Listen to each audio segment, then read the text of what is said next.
Assalamualaikum warahmatullahi wabarakatuh.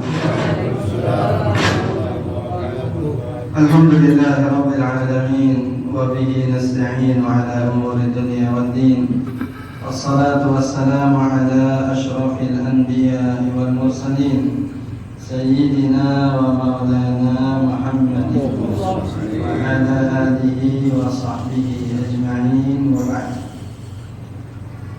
فإن أصدق الحديث كتاب الله وخير الهدي هدي سيدنا محمد صلى الله عليه وسلم وشر الأمور محدثاتها وكل محدثة بدعة وكل بدعة ضلالة وكل ضلالة في النار أو كما قال النبي صلى الله عليه وسلم. معاشر المسلمين, hadirin para asatiz, hadirat jamaah dimuliakan Allah. Alhamdulillah, bersyukurillah, malam yang mulia ini kita kembali dipertemukan Allah Subhanahu wa taala di majlis yang mulia ini dalam keadaan sehat walafiat. Pada kesempatan kali ini insyaallah kita akan memulai untuk membahas kitab yang baru. Jadi setelah selesai dengan kitab Risalatul Mustarsyidin dari Imam Al-Harits Al-Muhasibi rahimahullah ta'ala, maka kita akan membaca kitab yang baru. Jadi setelah beberapa pertimbangan, kita insyaallah akan membaca kitab An-Nasaih Ad-Diniyah wal Wasaya Al-Imaniyah karangan Al-Habib Abdullah bin Alawi Al-Haddad Sahibur Ratib. Ada banyak pertimbangan kenapa kita memilih kitab ini. Karena yang pertama, kitab ini merupakan intisari daripada kitab Ihya Ulumuddin dari Imam Al-Ghazali rahimahullah ta'ala, yang kita sama tahu terdiri dari 4 judul besar yang beliau sebut dengan Rukul Ibadat. Ada 1/4 pembahasan tentang ibadah, ada 1/4 pembahasan tentang Al-Munjiat, perkara yang bisa menyelamatkan kita sampai akhirat. Ada juga pembahasan 1/4 yang ketiga disebut dengan Rukul Muhlikat, perkara yang bisa membinasakan seseorang. Jadi ada perkara yang menyelamatkan, tapi ada juga perkara yang bisa membinasakan.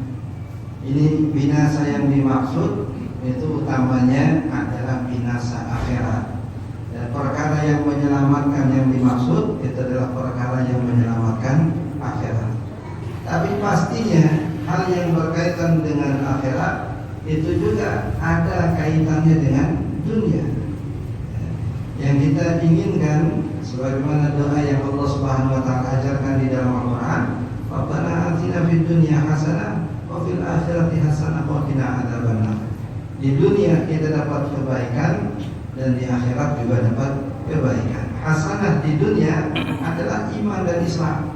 Itu hasanah yang paling utama. Orang kalau diberi anugerah Allah nikmat iman, nikmat Islam, maknanya dia sudah mendapatkan hasanah fid dunya. Sedangkan hasanah fil akhirat adalah dukhulul jannah, masuk ke dalam surganya Allah Subhanahu wa taala. Kenapa? Apa kita menginginkan surga sedangkan surga itu juga makhluk? Bukan kita menginginkan Allah, enggak. Memang pengen ketemu Allah, masuk surga dulu. Gimana bisa kita bertemu Allah kalau enggak masuk surga? Di dalam surga lah kita akan berjumpa dengan Allah Subhanahu wa taala. Dan dalam hadis qudsi Allah Subhanahu wa taala ketika neraka dengan surga saling berdebat, kata surga, kata neraka, di dalamku ada pembesar-pembesar, ada raja-raja. Bahasa kita ada preman-preman. Orang-orang gede ada di sini, artis semua ada di sini. Kata neraka, fiyal mutakabbirun wal mutajabbirun. Di dalamku itu ada orang-orang sombong. Di dalamku itu ada orang-orang zalim. Kata surga, di dalamku ada du'afa wal masakin, ya, orang-orang lemah, orang-orang miskin. Allah Subhanahu wa taala kemudian menjelaskan kepada surga dan neraka. Wahai surga, nah, uhillu fika ridhai, di dalammu aku menempatkan keridhaanmu. Wahai neraka, di dalammu aku tempatkan kemurkaanku. Dan kita ingin masuk ke tempat yang di situ ada ridha Allah, bukan yang di situ ada murka Allah Subhanahu wa taala. Jadi kalau orang-orang sufi kadang membahasakan begitu, ya Rabb, kalau seandainya aku menyembahmu hanya lantaran ingin masuk surga, jangan masukin aku ke surga. Kalau aku beribadah kepadamu lantaran takut neraka, masukin aku ke neraka, supaya murni ibadahnya semata karena Allah. Adapun surga dan neraka itu makhluk juga sama seperti kita. Tapi tadi makhluk yang khusus, yang satu Allah khususkan untuk menempatkan keridhaannya, sedangkan yang satu Allah khususkan untuk menempatkan kemurkaannya. Dan kita jelas pilih keridhaan Allah daripada kemurkaan Allah. Walaupun dua-duanya dari Allah, walaupun dua-duanya juga makhluk Allah. Surga makhluk Allah, neraka makhluk Allah. Tapi memang kita tidak akan bisa tahan dengan azab neraka. Kata Imam Ibrahim bin Adham rahimahullah taala, kalau dengan maksiat Allah nggak ngancem pakai neraka, ngancemannya cuma masukin ke kamar mandi, nggak keluar-keluar, aku udah ketakutan. Gua kunciin lo di kamar mandi kasarnya. Nggak bisa keluar-keluar, udah ketakutan kita. Takut pengap, takut kedinginan, takut ini, takut itu, mati juga ujung-ujungnya, kunci kamar mandi. Kalau itu saja ancamannya udah takut saya, apalagi ancamannya neraka. Begini. Ayat Quran, hadis Nabi banyak menjelaskan tentang sifat-sifat neraka. Dan hadis Qudsi tadi sebagai pamungkasnya. Di dalam neraka Allah letakkan kemurkaannya, dan di dalam surga Allah letakkan keridhaannya. Sehingga orang yang beribadah di dunia kemudian Allah masukkan ke dalam neraka, ke dalam surga, maknanya dia telah mendapatkan dan meraih ridha Allah Subhanahu wa taala. Sedangkan yang berbuat maksiat dan tidak tobat sampai meninggal dunia, kemudian Allah tempatkan di dalam neraka, itu lantaran memang yang dia lakukan itu layak mendapatkan murka Allah Subhanahu wa taala. Jadi itu yang kemudian menjadi alasan ulama menganjurkan kita untuk membaca kitab Al-Ihya, kitab Ihya Ulumuddin dari Imam Al-Ghazali rahimahullah taala, agar apapun profesi kita, bagaimanapun kedudukan kita, kita enggak mudah tertipu oleh keadaan. Yang kaya enggak tertipu dengan kekayaannya, yang enggak miskin juga tidak terlena dengan kemiskinannya, yang orang alim itu tidak terpedaya dengan kealimannya, yang bodoh itu juga tidak tertipu dengan kebodohannya. Jadi semuanya ini bergerak, semuanya ini introspeksi diri, semuanya ini berusaha untuk meniti jalan keridhaan Allah Subhanahu wa taala. Ini diantara kitab yang diwasiatkan oleh para ulama untuk dibaca. Cuma memang ini kitab levelnya termasuk tinggi, bahasannya, kajiannya itu termasuk level tinggi. Jadi di pondok-pondok yang memang khusus, yang memang levelnya ma'had ali, itu membaca Al-Ihya dari Imam Al-Ghazali rahimahullah taala. Di samping memang kitabnya tebal, berjilid-jilid. Jadi kalau ngaji di masjid gak hatam-hatam, yang sejilid tadi 17 tahun gak hatam, apalagi sampai berjilid-jilid. Maka kita pilih kitab An-Nasaih Ad-Diniyah yang dianggap sebagai kesimpulan daripada kitab Al-Ihya dari Imam Al-Ghazali rahimahullah taala. Sehingga di sini ada pembahasan tentang ibadah, pembahasan tentang akidah, pembahasan tentang akhlak yang baik, akhlak yang tercela, yang bisa menyelamatkan, yang bisa membinasakan. Sehingga walaupun mungkin seumur hidup kita belum membaca kitab Ihya, minimal intisari daripada kitab Ihya itu sudah kita pelajari. Yang kedua, kalau tadi dilihat dari kitabnya, Yang kedua dilihat dari pengarangnya. Pengarangnya adalah Habib Abdullah bin Alawi Al-Haddad. Ini istilah Habib yang sekarang lagi populer, lagi viral, Habib. Jadi dalam hadis Nabi SAW menjelaskan tentang cucu beliau Sayyidina Al-Hasan bin Ali. Karena memang Sayyidina Al-Hasan bin Ali radhiyallahu ta'ala walaupun tidak sepopuler Sayyidina Al-Husain radhiyallahu ta'ala. Ini Sayyidina Al-Husain populer lantaran kematiannya yang cukup tragis, dibunuh, kemudian dipisahkan kepala dan jasadnya. Jadi badannya itu dibakar, kemudian kepalanya diarak ke sono kemari, sampai akhirnya tiba di Mesir, kemudian dikubur di Mesir di depan Masjid Al-Adhar. Ada namanya Masjid Sayyidina Husain. Disitulah ditanam kepala daripada Sayyidina Husain radhiyallahu ta'ala. Nah, Sayyidina Al-Hasan bin Ali radhiyallahu ta'ala anhu, ini Nabi SAW secara khusus sebut di dalam hadis, Inna ibni hadza sayyid. Sesungguhnya putraku ini adalah sayyid. Jadi istilah sayyid itu istilah yang sudah keluar dan terucap oleh baginda Nabi SAW. Bahkan juga disebut oleh Allah di dalam Al-Quran ketika Allah menceritakan tentang Sayyidina Yahya alaihi salam, wa sayyidan wa hasuran wa nabiyyan minas salihin. Yahya ini adalah sayyid. Nah, hasur artinya hasur orang yang menjaga dirinya. Nah, sayyidan wa hasuran wa nabiyyan, dan juga adalah seorang nabi. Jadi sayyid ini terkait dengan keturunan. Kita tidak ada yang lahir mesen keturunan siapa. Brojol lagi kita, babi kita, si fulan, kita nggak bisa mesen. Saya pengen anaknya si Anu, saya pengen putranya si Anu, nggak bisa. Maka nasab ini perkara yang memang merupakan murni anugerah dari Allah Subhanahu Wa Taala. Jadi Rasulullah SAW pun itu Allah pilih dari semua sudutnya, termasuk dari nasabnya. Nah, nasabun tahsibul ula bi ulahu qaladat nujumahal jauza. Itu memang Allah jaga, Allah pelihara. Hafizallahu karamatan li Muhammadin aba'ahul amjad sawdan lismi. Aba'ahul amjad, jadi ayah-ayah beliau, datuk-datuk beliau yang mulia Allah jaga. Min Adamin wa ila abihi wa ummihi, dari Sayyidina Adam sampai ke ayah dan ibu Rasulullah SAW. Arabus sifaha falam yusibhu ma'aruf, mereka meninggalkan as-sifah ay az-zina. Tidak ada satu pun keturunan atas baginda Nabi yang melahirkan anak melalui perzinahan, tapi semua lahir melalui pernikahan. Kata-kata pernikahan maksudnya nikah yang sahih, nikah yang syar'i. Jadi ada saksi, ada wali, ada dua orang yang akad, ada mahar, ada sila, ijab dan qabul, ada 5 rukunnya tadi.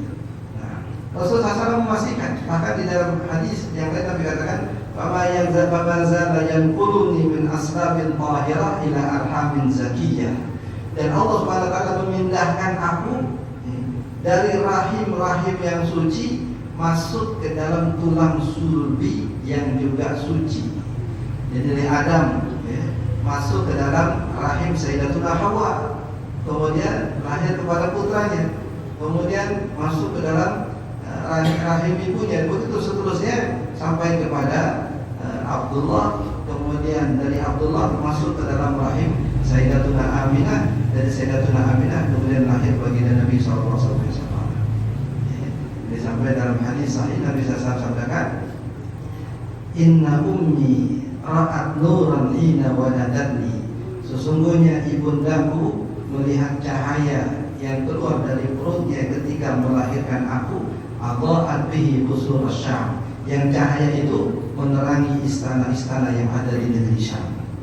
Lahir dengan proses yang istimewa dari 2 orang tua yang juga istimewa sampai kepada Rasulullah SAW.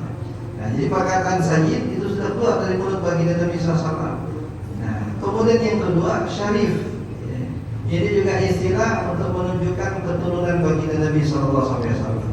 Nah, kalau Sayyid itu keturunan melalui jalur Sayyidina Husain, nah kalau Syarif itu keturunan melalui jalur Sayyidina Al Hasan. Makanya di Mesir itu ada perkumpulan asosiasi namanya Niqabatul Ashraf, asosiasi keturunan-keturunan Nabi yang disebut dengan Syarif atau Ashraf. Kalau di Indonesia namanya Rabithah Alawiyah. Jadi mereka menisbahkannya kepada Sayyidina Alawi. Itu datuk daripada orang-orang Habibullah sampai kepada Alawi. Jadi dua istilah ini, baik Syarif yang merupakan keturunan Sayyidina Hasan atau Sayyid yang merupakan keturunan Sayyidina Husain, itu memang sudah dipastikan ya, keautentikannya oleh baginda Nabi Sallallahu Alaihi Wasallam. Karena nanti Imam Mahdi yang Allah utus di akhir zaman, Nabi katakan dari keturunanku, namaku, dan orang tuanya juga nama seperti nama orang tua. Jadi namanya Muhammad, Imam Mahdi akhir zaman. Namanya sama seperti aku, dan dia dari keturunan aku. Kalau Imam Mahdi dari keturunan Nabi, sedangkan keturunan Nabi putus, dari mana ujung-ujung ada Imam Mahdi? Kalau nggak ada keturunan Rasulullah SAW. Dan perkataan masyhur Sayyidina Abu Bakar As-Siddiq radhiyallahu ta'ala anhu, "Qarabatu Rasulillah sallallahu alaihi wasallam ahabbu an asila min qarabati." Kerabat Nabi lebih aku sukai, aku sambungkan daripada kerabatku sendiri. Bahkan Sayyidina Ja'far As-Sadiq yang adalah putra daripada Muhammad Al-Baqir, yang Muhammad Al-Baqir itu putra Sayyidina Ali Zainal Abidin, Sayyidina Ali itu putra Sayyidina Husain, Sayyidina Husain putra Sayyidina Ali. Itu Sayyidina Ja'far, nenek beliau itu dari cicit Sayyidina Abi Bakr Siddiq radhiyallahu ta'ala anhu warḍah. Jadi dia pernikahan sampai kepada anak perempuan, yang anak perempuannya ini adalah ibu daripada Sayyidina Ja'far. Nah, Sayyidina Ja'far ini adalah cicit daripada Sayyidina Husain radhiyallahu ta'ala anhu warḍah. Makanya beliau mengatakan, saya dilahirkan dua kali melalui jalur Abu Bakar As-Siddiq radhiyallahu ta'ala anhu warḍah. Nah, jadi terkait dengan istilah Habib ini, Habib Abdullah bin Alawi Al-Haddad, itu istilah yang identik dengan Ahlul Bait dari kalangan orang-orang Yaman. Jadi Rasulullah SAW ketika ayat Inna Allah wa malaikatahu yusholluna ala nabi turun, itu pada tanggal 15 Sya'ban. Jadi nisfu Sya'ban, siangnya turun ayat Inna Allah wa malaikatahu yusholluna ala nabi. Sehingga ulama katakan tanggal 15 Sya'ban itu hari turunnya perintah untuk berselawat kepada baginda Nabi. Dan perintah ini hukumnya wajib, sehingga tidak ada seorang muslim pun yang boleh seumur hidupnya tidak berselawat kepada baginda Nabi. Tidak boleh, tidak ada seorang muslim pun yang boleh. Minimal kan di dalam salat dia berselawat kepada Rasulullah SAW. Ya, yang batasan minimal salawat itu adalah menyertakan keluarga baginda Nabi. Karena ketika ayat ini turun, ada Sayyidina Ubay datang kepada Rasulullah SAW. Katakan, ya Rasulullah, inna na'lam kaifa nusallimu alaika fa kaifa nusalli alaika. Ya Rasulullah, ayat ini turun perintah untuk memberi salam dan berselawat. Adapun memberi salam kami tahu kaifiatnya. Assalamualaikum ya Rasulullah. Yang kami ingin tanyakan bagaimana berselawat kepadamu ya Rasulullah. Ini perintahnya sudah turun, tapi kaifiatnya belum tahu. Tanya kepada Nabi langsung. Nabi katakan, ucapkan Allahumma salli ala Muhammad wa ala ali Muhammad. Jadi yang Nabi sertakan dalam jawaban itu salawat kepada beliau sekaligus salawat kepada keluarga beliau. Maka ini batasan minimal salawat. Salawat yang tanpa menyertakan keluarga Nabi, kalau salawat itu hukumnya rukun, maka tidak sah salawatnya. Jadi khutbah Jumat, salawat kepada Nabi tanpa menyertakan salawat kepada keluarga Nabi, tidak sah.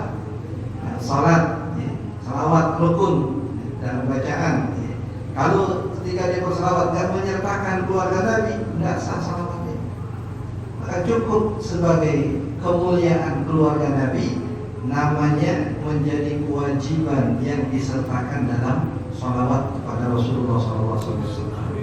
Nah, ini al. Ya, walaupun kemudian ulama bahas lagi apa makna al di situ. Allahumma shalli ala sayyidina wa ala ali Muhammad. Al di situ apa artinya? Ini bukan ahlul bait tapi al. Nah, al di sini karena ada beberapa hadis Nabi SAW misalkan mengatakan, ya, alun Nabi kullu taqi. Ya. Keluarga Nabi adalah setiap orang yang bertakwa kepada Allah.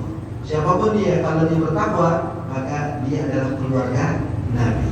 Nah, di sini keluarga dalam pengertian yang akan disertai atau menyertai Rasulullah di dalam surga. Nah, alladzina amanu wa tabi'atuhum dzurriyyatuhum biiman alhaqna bihim dzurriyyatahum. Orang-orang yang beriman kemudian diikuti oleh keturunan mereka juga dengan iman, kami akan gabungkan mereka bersama-sama di dalam surga. Ini bagiannya beriman, anaknya juga beriman, jadi kumpulin lagi nanti di akhirat. Tapi kalau bagiannya beriman, anaknya nggak beriman, nggak bakal ketemu. Jangankan orang biasa seperti kita, anak-anak para nabi nggak Allah izinkan bersama dengan orang tuanya kalau mereka saat di dunia nggak beriman. Nabi Nuh minta, ya Rabbi inna bani min ahli wa inna wa'dakal haq. Ya Allah, putraku kan keluargaku juga, dan engkau sudah berjanji akan menyelamatkan keluargaku. Yang mana yang diselamatin? Yang diselamatin yang beriman. Innahu laysa min ahli innahu amalun ghairu saleh. Ini bukan keluargamu wahai Nuh, karena perbuatannya bukan perbuatan orang saleh. Jadi nggak bisa selamat. Di dunia nggak selamat dari air bah, di neraka hanya di akhirat nggak selamat dari neraka Allah Subhanahu Wa Taala. Nabi Ibrahim alaihissalam ingin menyelamatkan Azar. Ada yang mengatakan Azar pamannya, ada yang mengatakan ya Azar orang tuanya. Karena di dalam bahasa Arab itu biasa menyebut bapak untuk paman. Nah, jadi Ibrahim alaihissalam menyatakan saufa astaghfirullah rabbi. Saya bakal mintain ampun kepada Allah buat kamu. Itu janji Ibrahim alaihissalam. Tapi Allah memastikan engkau nggak boleh memintakan ampun untuk mereka yang kafir kepada Allah Subhanahu Wa Taala. Mau anak, mau bapak, kalau mereka tidak beriman, kafir, maka tidak ada hak seorang mintakan ampun buat dia. Kalau doa urusan dunia masih boleh. Orang Cina misalkan, Pak Haji doain saya usaha lancar, ya saya doain usahanya lancar, usaha dunia nggak masalah. Doain supaya sehat, ya nggak apa-apa kita doain sehat. Ya. Nah, tapi kalau doain urusan akhirat, tidak boleh. Oh, sama-sama tadi surga kita kok. Tapi seiman dulu baru bicara surga. Ini sayyid ya. Jadi istilah sayyid sudah keluar dari lisan baginda Nabi sallallahu alaihi wasallam. Baik sayyid dalam pengertian keluarga beliau secara khusus ataupun sayyid dalam pengertian tokoh atau pemimpin atau orang-orang mulia seperti Sayyidina Abu Bakar, Sayyidina Umar. Tapi katakan Abu Bakar wa Umar sayyidahu li ahli jannah. Abu Bakar dan Umar itu adalah pemimpin orang-orang di dalam surga. Hasan Husain sayyidah syababi ahli jannah, pemimpin para pemuda di dalam surga. Sayyidatuna Khadijah, Sayyidatuna Fatimah sayyidatun nisa'il alamin, pemimpin para wanita sealam jagat raya. Sayyidatun nisa'i ahli jannah, pemimpin wanita di dalam surga, Sayyidatuna Khadijah radhiyallahu anha. Kami sebut ada 4 wanita istimewa. Sayyidatuna Asiyah binti Muzahim, istri daripada Fir'aun. Kemudian Sayyidatuna Maryam binti Imran, yaitu ibunda Sayyidina Isa alaihissalam. Kemudian Sayyidatuna Khadijah, istri baginda Nabi, dan Sayyidatuna Fatimah, putri baginda Nabi sallallahu alaihi wasallam. Nabi katakan kamula minal rijal katsir wa lam yakmul minan nisa illa 4. Laki-laki yang sempurna banyak, wali ya banyakkan laki, nabi dan rasul ya semuanya laki, tapi tidak sempurna dari kalangan perempuan kecuali dikit. Ya, bahkan riwayat mengatakan kecuali 4 orang yang kita sebutkan itu wanita-wanita istimewa. Ya. Jadi Allah Subhanahu Wa Taala juga memastikan kalau ada dalam hadis sahih Nabi katakan Siapa yang berdoa kepada Allah Subhanahu wa taala, jazallahu anni Muhammadan ma huwa ahlu. Semoga Allah mengganjar Rasulullah pahala yang layak bagi beliau. Kita nggak tahu kadar pahalanya seperti apa. Yang layak bagi beliau, yang pantas bagi beliau. Jazallahu anni Muhammadan ma huwa ahlu.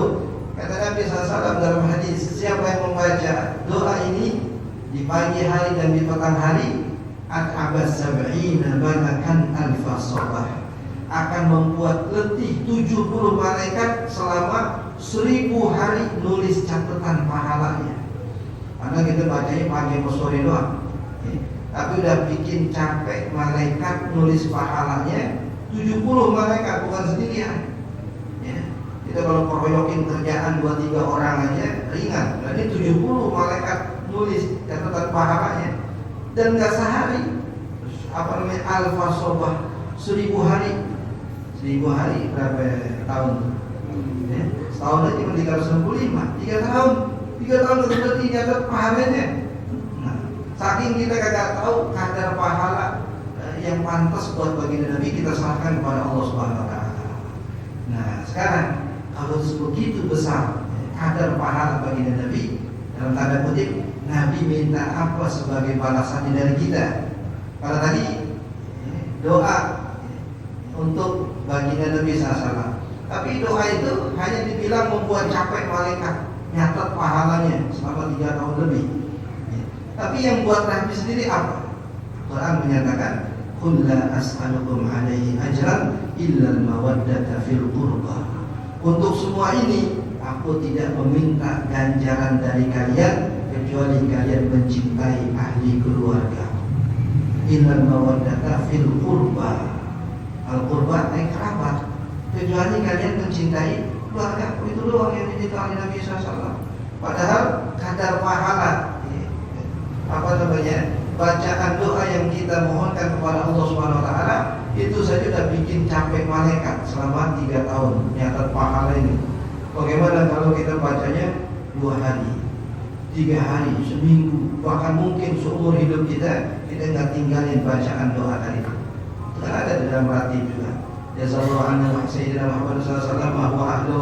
Jazallahu anna sayyidina Muhammad sallallahu alaihi wasallam wa huwa ahlu. Ya Allah, ganjar pahala bagi Nabi, pahala yang layak bagi beliau. Sama kalau kita ziarah kubur, doain orang tua, ada nggak kadar pahala yang kita tahu yang layak untuk orang tua kita? Nggak tahu kita. Nah, banyak kebaikan mereka yang kita tidak tahu. Menggur masih baik, kita diapain sama orang tua kita tidak tahu. Jadi saat kita ziarah kubur, kita katakan kepada orang tua kita, ya walidi jazakallahu anni afdala ma jaza walidan an waladi. Ya Allah. Atau kalau kita ngajak ngomong orang tua kita, boleh. Nabi ngajak ngomong orang-orang Quraisy yang mati dalam perang Badar. Jadi kalau kita katakan, wahai orang tuaku atau wahai ayahandaku, semoga Allah Subhanahu wa taala mengganjar pahala kepadamu seafdal-afdal yang pernah Allah berikan kepada seorang bapak atas kebaikannya kepada anaknya. Jadi bapak yang paling istimewa nih, karena kebaikannya kepada anaknya Allah ganjar pahala, kita mintain yang seafdal itu diberikan buat orang tua kita. Sama seorang ibu kita begitu juga. Jazakillah anni afdala ma jaza walidatan an waladiha. Domirnya kita ganti-ganti karena memang yang kita ajak ngomong ibu kita. Kalau kita langsung kepada Allah, nah, Allahumma jzi anni walidi afdala ma jazaita walidan an waladi. Ya Allah, beri ganjaran pahala untuk ayahku seafdal-afdal yang pernah Engkau berikan kepada seorang bapak atas kebaikannya kepada anaknya. Itu udah kita nggak pakai sebutnya. Apa sebanyak buih di lautan, apa sebanyak pasir di, kita nggak sebut, tapi nggak tahunya. Tapi kita serahin seafdal-afdal. Ada nggak orang tua yang saking baiknya kepada anaknya? Apakah Ibrahim kepada Ismail? Apakah Rasulullah kepada Sayyidatuna Fatimah? Para nabi, para aulia begitu juga. Kecintaan mereka kepada anak luar biasa. Nah, cintaan anak kepada kecintaan orang tua kepada anaknya yang luar biasa. Banyak riwayat-riwayatnya. Ada Sayyidina Abbas bin Abdul Muttalib, ada putra beliau Sayyidina Abdullah bin Abbas. Sayyidina Abdullah bin Abbas juga punya putra juga, Ali bin Abdullah bin Abbas. Yang 3 generasi ini itu orang-orang istimewa. Begitu juga dengan ulama-ulama lainnya. Jadi Al-Quran menceritakan tautan keterkaitan para nabi dan para rasul, dikatakan zurriyatan ba'duha min ba'd. Mereka adalah keturunan ba'duha min ba'd, masing-masing dari masing-masing. Artinya ya nih dari sini ya dari sono ya ke sini, ya sini ya ke sono. Nggak keluar dari lingkaran itu, lingkaran para nabi dan para rasul. Nah, bahkan ketika Nabi SAW dakwah ke Taif, kemudian ketemu dengan seorang yang berasal dari negerinya Nabi Yunus alaihi salam, Yunus bin Matta. Nabi SAW katakan, zaka akhi, itu saudaraku Yunus alaihi salam. Nah, ini bukan dari Jazirah Arab, tapi Nabi katakan zaka akhi. Nah, kenapa? Saya nabi dan dia pun juga nabi. Nabi ini saling bersaudara satu dengan yang lain. Nah, dikatakan sebagai bahagian dari zuriyatan ba'duha min ba'd. Zuriyat ba'duha min ba'd. Jadi silsilah para nabi itu semuanya menyatu sampai kepada Adam alaihi salam. Nah, ini anugerah daripada Allah Subhanahu wa taala. Maka saat Nabi Zakaria alaihissalam minta keturunan kepada Allah Subhanahu wa taala, keturunan yang bukan sekedar keturunan. Rabbi habli minas shalihin. Ya Allah, kalau Engkau anugerahkan keturunan kepadaku, anugerahkanlah keturunan yang saleh. Buat apa ya dapat keturunan tapi ternyata saleh. Awal dari saleh itu saleh. Nah, jadi nyusahin begitu. Nyusahin di dunia, nyusahin juga di akhirat. Tarik kita nanti di akhirat. Mau kemana be? Tanggung jawab be. Begini. Waliyahulillah. Bahkan dikatakan al-awliya ba'duhum li ba'din adu illa al-muttaqin. Al-akhilla yawma idzin ba'duhum li ba'din adu illa al-muttaqin. Al-akhilla, jadi yang kerabat dekat, yang teman dekat, yang saudara dekat, nanti di akhirat akan menjadi musuh kecuali orang-orang yang bertakwa. Kalau yang bertakwa saling menyelamatkan, saling mensyafaatkan. Kalau yang tidak bertakwa saling menjerumuskan dan saling menjatuhkan. Ya Rabb, dia menjerumusin saya tuh. A'atihi difan minan adab. Kasih dia azab 2 kali lipat. Gitu udah dapat azab. Kalau kita nyuruh, ya Allah kasih dia 2 kali lipat. Dia jawabin saya tuh. Dia ngajak-ngajak saya tuh. Mana ada mereka saling mensyafaat, dulu dirinya yang kata selamat, gimana nyelamat yang lain. Justru mereka kata selamat dan pengen kawannya juga kata selamat, biar hancur juga, biar binasa juga. Waliyadzubillah. Tapi katakan istaghfiru minan ashab, perbanyaklah kawan-kawan yang baik, karena kita nggak tahu siapa yang nanti bakal menyelamatkan kita di akhirat.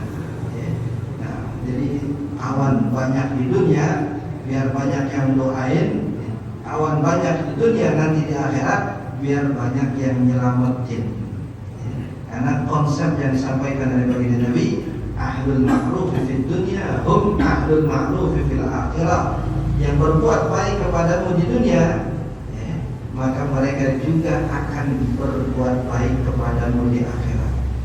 Yang nyelamatin kehidupan kita dari fitnah, dari maksiat, dari dosa, akan juga menyelamatkan kita dari api neraka. Yang kita cari yang begini, kalau ada 1000 juga masih sedikit. Nah, dapat lagi doa, naik lagi derajat, dapat lagi syafaat, naik lagi derajat.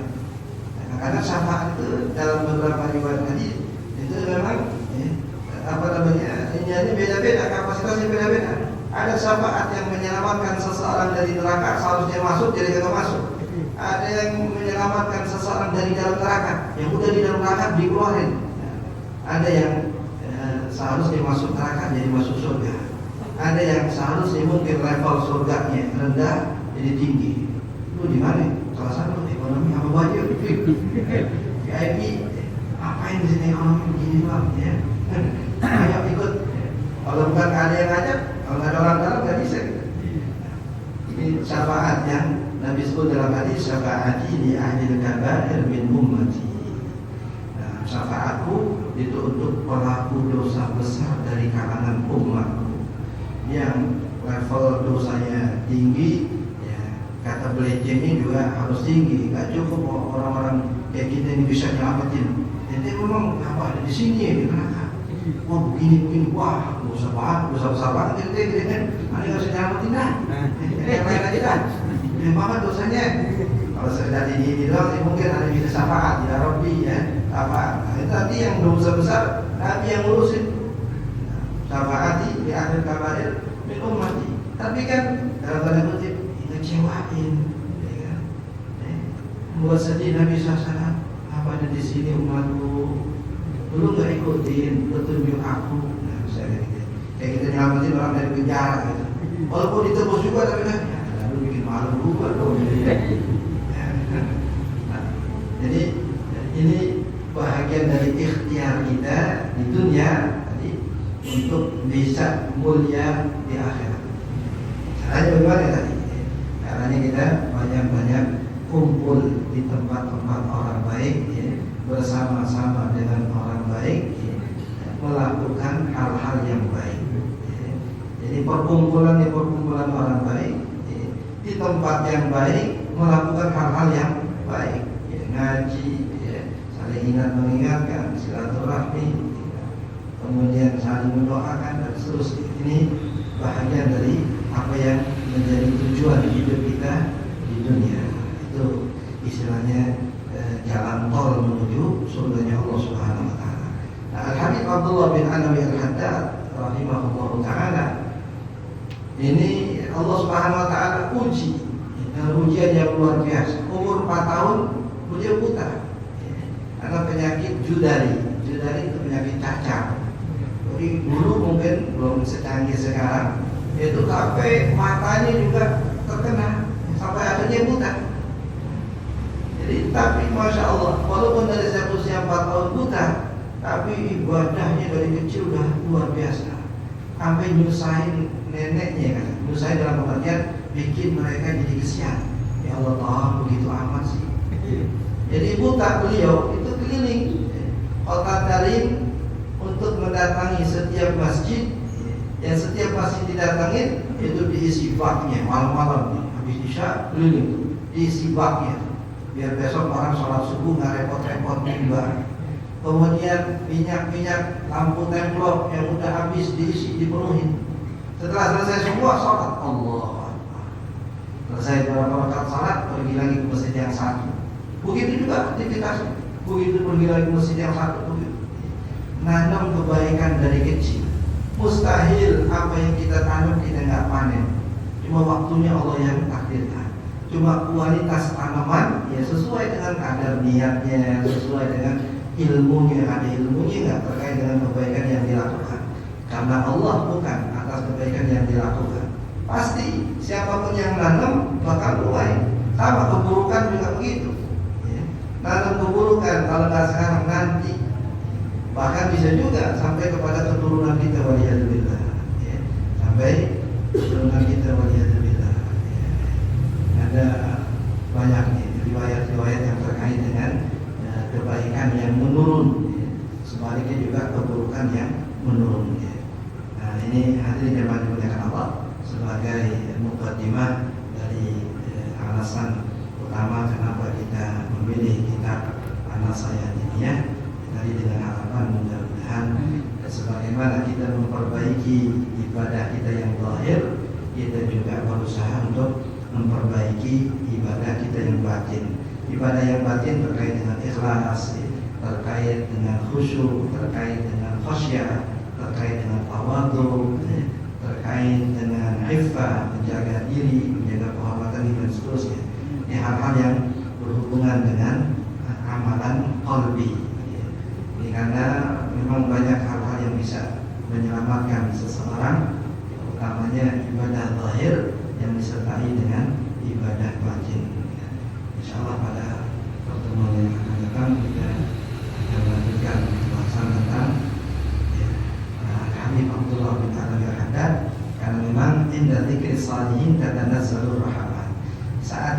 menceritakan atau menyebut-nyebut nama orang saleh, maka di tempat itu Allah turunkan rahmat.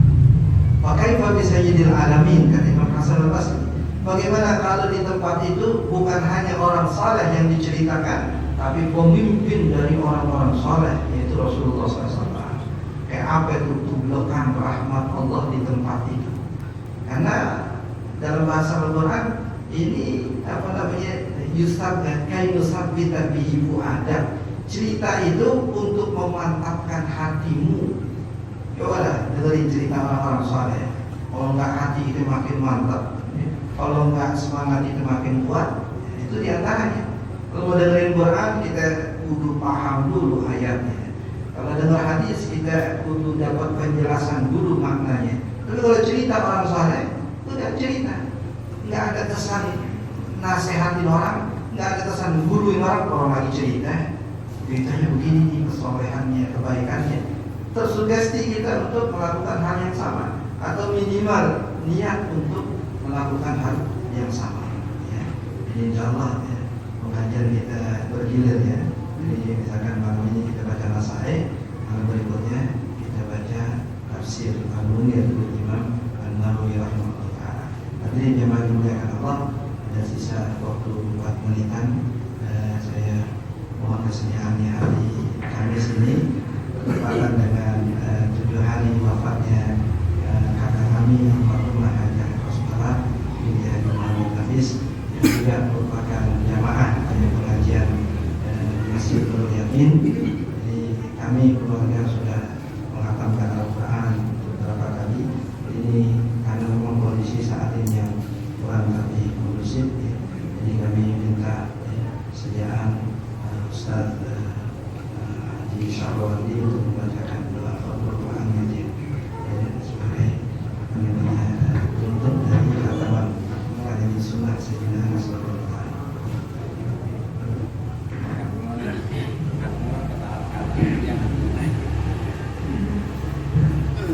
Astagfirullahaladzim, astagfirullahaladzim. Bismillahirrahmanirrahim. Alhamdulillahi rabbil alamin. Hamdan katsiran thayyiban barakan fihi 'ala kulli hal. Hamdan yuwafi ni'amahu wa yukafi mazidah.